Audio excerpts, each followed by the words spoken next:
Kami dari kelompok 3 akan menjelaskan tentang karya tulis ilmiah yang kelompok kami buat. Kelompok kami ada saya sendiri, Margaret Simon, Claudia Yolan, Regina Faustin, Livia, Sansan Irawati, Iran Walada, Vincentius Yoga, Camelia Tantika, dan Monique Lenita. Kami akan membahas di bagian pertama dari karya tulis ilmiah kami. Alinea 1. Tema alinea, latar belakang masalah. Jenis alinea pembuka. Posisi kalimat topik, alinea deduktif. Sifat isi, alinea deskriptif. Metode pengembangan, metode ekspositoris. Kalimat topik, PDB merupakan indikator tingkat pertumbuhan ekonomi di Indonesia. Gagasan penjelas, gagasan 1, PDB sebagai indikator. Gagasan 2, faktor-faktor yang mempengaruhi PDB. Gagasan 3, PDB berkapita tahun 2019. Kelengkapan sudah lengkap karena terdiri dari 4 kalimat. PDB merupakan indikator tingkat pertumbuhan ekonomi di Indonesia. Semakin besar PDB negara Indonesia, maka pertumbuhan ekonomi di Indonesia dianggap semakin baik. Faktor-faktor yang dapat mempengaruhi PDB adalah konsumsi rumah tangga, investasi, pengeluaran pemerintah, net ekspor, dan investasi.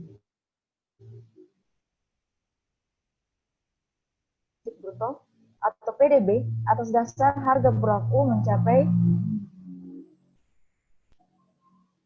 15.833,9 triliun dan PDB berkapita mencapai 51,1 juta atau 4.124,9 US dollar.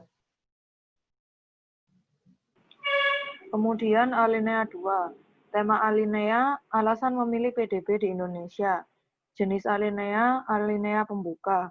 Posisi kalimat topik, alinea deduktif. Sifat isi, alinea deskriptif. Metode pengembangan, metode umum khusus. Kalimat topik, kesejahteraan masyarakat Indonesia dapat kita lihat dari kenaikan PDB setiap tahunnya. Gagasan-gagasan penjelas. Gagasan pertama, PDB sebagai alat ukur. Gagasan kedua, pendapatan sebagai pengukur tingkat kesejahteraan. Gagasan 3, PDB per kapita Indonesia. Gagasan keempat, alasan penulis memilih topik PDB di Indonesia. Kelengkapan sudah lengkap karena terdiri dari 5 kalimat. Kesejahteraan masyarakat Indonesia dapat kita lihat dari kenaikan PDB setiap tahunnya. PDB merupakan alat yang paling baik dalam mengukur seberapa banyak barang dan jasa yang dinikmati oleh penduduk suatu negara. Semakin tinggi pendapatan seseorang, semakin tinggi standar hidupnya, yang berarti semakin sejahtera. Besar pendapatan tersebut dapat dilihat dari besarnya PDB per kapita Indonesia. Oleh karena itu, penulis memilih topik PDB di Indonesia agar pembaca dapat mengetahui kondisi PDB di Indonesia, cara meningkatkannya, dan upaya apa saja yang telah dilakukan pemerintah untuk meningkatkan PDB di Indonesia. Alinea 3. Yang pertama tema alineanya, rumusan masalah dan tujuan penulisannya. Jenis alinea pembuka. Posisi kalimat topiknya alinea deduktif. Sifat isi alinea argumentatif.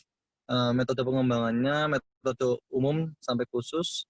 Kalimat topik berdasarkan penjelasan di atas dapat diketahui bahwa tingkat kesejahteraan masyarakat Indonesia menjadi perhatian khusus di Indonesia. Gagasan-gagasan menjelasnya. Gagasan yang pertama ialah tujuan dari penulisan. Gagasan kedua, tujuan lain dari penulisan PDB di Indonesia. Gagasan ketiga, upaya pemerintah dalam meningkatkan PDB.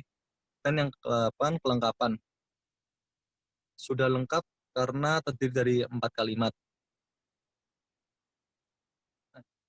Berdasarkan penjelasan di atas dapat diketahui bahwa tingkat kesejahteraan masyarakat Indonesia menjadi perhatian khusus di Indonesia. Tujuan dari penulisan karya tulis ini yaitu mengetahui tentang definisi PDB, komponen pembentuk PDB, cara meningkatkan PDB, dan mengetahui metode pengukuran PDB. Tujuan kedua yaitu dapat diketahui perbandingan PDB dalam kurun waktu 1998 sampai 2008 dengan 2009 hingga 2019 di Indonesia, serta dapat diketahui upaya pemerintah dalam meningkatkan PDB di Indonesia. Sekian presentasi dari kelompok kami. Terima kasih.